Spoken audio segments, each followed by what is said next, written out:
Yo, what's going on, guys? Welcome back to the channel. Today we're gonna be checking out the brand new Abyss actors in action. So what the heck are they able to do? Well, they have insane consistency with the brand new card Dress Rehearsal. So I know the text isn't here, but if you squint your eyes really hard, you can see it. So what it does is it makes it so you get to add an Abyss actor card and an Abyss script from your deck to your hand. So basically it's like a 1 for 2. That's like one of the most important cards, and I'll kind of explain some of the other things, but this is the most important card, kind of, I would say, in the deck.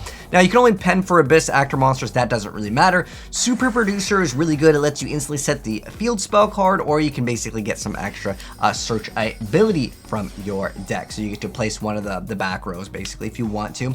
We'll go over the full effects later, but I just want to give you guys like a brief little introduction to the deck and kind of what it can do. So we also have the dramatic story. So this lets you target a Abyss actor. Well, it lets you target one Abyss actor pendulum monster you control, and you can disperse summon one Abyss actor pendulum monster with a different name from your deck. That's the gist of it. We'll go over the full effects later. But this guy over here is playing the brand new Goaty. We'll also show it off against Kashtiras, which is basically the meta deck. Now, if you're wondering, is this deck actually good? Well, like the title says, it's actually pretty dang solid. You have kind of a disruption with this card, because he can pop one as a quick effect, then he gets like one of the bonus effects. I'll show you guys more gameplay in a second here, because some of the text, like I said before, sometimes as the application updates, they do have errors in it, but the effects are the same. So this card's actually pretty good. The Rise of the Abyss King. This card is absolutely insane. You get to target number of cards on the field up to the number of attack monster Abyss actors you control. So you can easily just pop the entire board, and then your opponent can't actually respond to it as long as you control a level 7 or higher. And heck, there's multiple right here in this circumstance. Pretty good stuff indeed. Like I said, I do want to show you guys more meta gameplay in a second, but I just want to give you that as kind of an intro. I'll give you guys the deck profile after full in depth, but I wanted to go over this because you can actually read the effects now. So the main cards are the ones that say OCG on it that are new, right? The new Abyss actors are actually pretty good. So like I said, Dress Rehearsal is one of the most important cards. It lets you add an Abyss actor and an Abyss script from your spell in your hand. Again, you can only pendulum summon Abyss actors, but that doesn't really matter for the most part. There are some other cards, but it doesn't really matter that much in this deck. There's also the Liberty Dramatist. This lets you actually special summon it to your opponent's field. And if you might wonder, why would you want to do that? Well, just wait and see here in a moment. It also has this other bonus effect, which is the monster effect, where if it's special summoned from the pendulum zone, the owner gets to reveal 3 Abyss script spells from their deck. Their opponent randomly picks ones, and then you get to set it to your field, but it's destroyed during the end phase, but it doesn't really matter. You're more than likely going to be activating it. And then if this card is destroyed, you get to shuffle an Abyss script spell from your graveyard into the deck. So it lets you potentially just go for recycling as well. But the other card is Dramatic Story. So this lets you target an Abyss actor pendulum monster control, and you get to special summon one from your deck with a different name. It has to be pendulum. Then either place the targeted monster in your pendulum zone, or you get to destroy it. And then a lot of them have this bonus effect if they're destroyed via your opponent, and you're going to force your opponent to destroy your own cards, and I'll get to that in a second. If the set card is destroyed by opponent's card effect, and you have face-up Abyss actor pendulum monster in your extra deck, you can return up to 2 cards on the field to the hand. So you get to bounce back 2 cards. In theory, it sounds like, okay, there's so much to set up. It's really not that big of a deal because there's so much searchability in the deck. And then Fantastic Theater, which is technically a searchable card with the brand new Link monster, the Abyss actor Super Producer, which basically makes the deck so much more viable. So as a quick effect, you can pop a face-up card on the field, and then you get to apply one of these effects. You can instantly put down Fantastic Theater, which is great. So this card lets you reveal a Abyss actor pendulum monster and an Abyss script from your spell in your hand, and you get to add one Abyss script spell from your deck to your hand with a different name. So basically it's almost like the spellbook card. But the other effect that I really like from it is that while you control a pendulum summoned Abyss actor pendulum monster, any monster effect activated by your opponent becomes destroy a set spell or trap your opponent controls. And then there's a lot of other effects that can get some sort of bonus if your opponent destroys them via a card effect. So it also reminds me of back when people would start playing some of the artifact cards forcing you to destroy their back row. There's also like Waking the Dragon, you might be able to get something really cool, but that's basically what I wanted to explain. And now for more replays, so you guys can kind of see like how good the deck is. Wait, actually I want to do the Kashtira one next. Is this one it?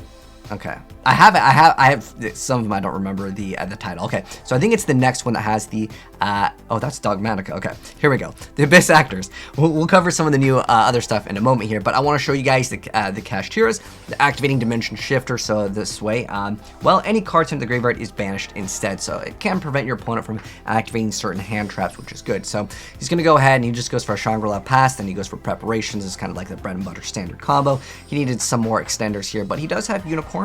And he's going to start getting those zones out pretty soon, Kappa.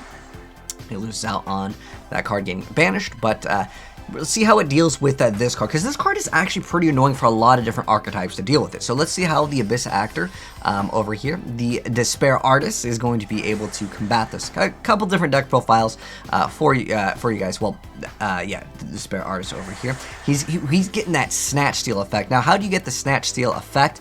Oh, dang, well, unfortunately, we can't even, like, roll over those.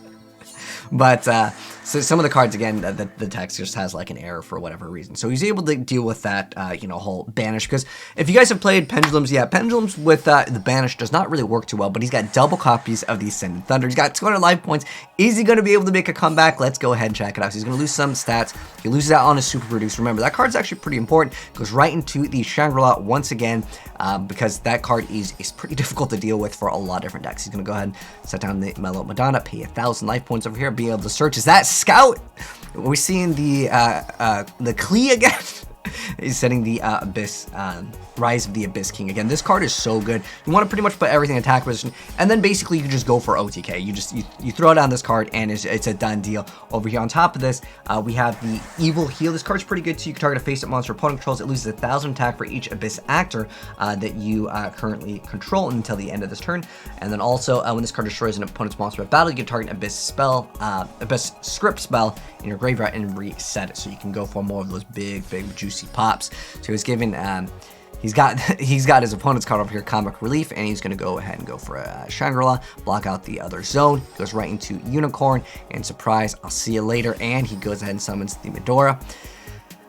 And he's going to activate this effect. He's going to be able to set some stuff. So he's got Ceremony here, and the guy just says GG. So he's like, okay, I think you out-resourced me. He's only got 200 life points. He's not looking too good with that other card in attack position for him, because it got kind of stuck there. But Opening Ceremony, what it does is it gains 500 life points for each Abyss Actor monster you control, and if the set card in its owner's control is destroyed by opponent's card effect, like I said, you're going to try to do the force your opponent to destroy that. And you have a face-up Abyss Actor Pendulum monster in your extra deck. You can draw until you have 5 cards in your hand. Hey, that's a pretty good effect. I mean, there's very few cards that let you draw until a certain amount. Again, your opponent is going to be forced to do that because, well, that's the effect, right? So, again, it's a deck that is actually pretty good, but it's something that you kind of need to know what you're up against. Now, let's see up against Pendulum Mirror Match. This guy's obviously playing a different build of Pendulum. Looks like he is also, well, he's got one of the Abyss Actor, but it's mostly just, it looks like a, more of the spell counter, the Mythical Beast variant. I remember when this was super popular. He's even got Monkey Boy in here. So let's see what he does turn 1. So he's going for the Hyper Director. I didn't get to talk about this card, but this one's not super new. But it lets you target a card in your Pendulum Zone and just special summon it. Then you're going to place an Abyss Actor Pendulum monster with a different name from your deck or face-up extract into your Pendulum Zone, and then you can't go for anything except for like the Abyss Actors for special summoning. So that's kind of like the gist of what they do. So you guys can see that there's a lot of special summon whatever you need from your deck, whether you need a bigger monster or if you just need like the Pendulum cards, that's fine too. Look at all of these free extra cards. Again, this deck can swarm really hard. They can recover relatively fast as well because you have so much searchability in the deck. Okay, those effects are going to be negated over there. But he's going to go ahead and be able to bring out another card, going right into Baron de Fleur. Baron de Fleur, obviously, with that awesome effect. Going into Utopia, he going for the big boy damage over here. So he's like, you know what? Can't activate anything, all right? So he's getting that extra board presence. But let's see, is the Abyss Actor player going to be coming back?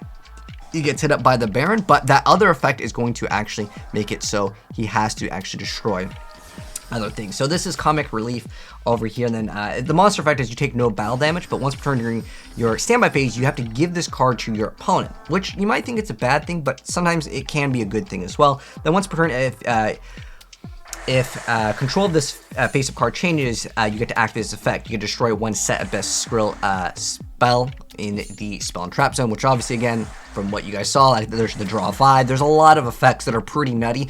It almost reminds me of like Dark Worlds, where it's like, oh, you destroyed this card, and he's just like, oh heck, dude, I get to pop that, get all those bones. He's gonna go for Dragon Try. Let's see if he can come back from this. He's going for the Dark Worm. And both these guys did go back and forth, and that's what I like to see in Yu-Gi-Oh. But this deck is pretty good. Like, you obviously can OTK, you can pop a bunch of stuff, and your opponent cannot respond to it, as long as you have a 7, which, again, there's so many things that just special summon whatever you need.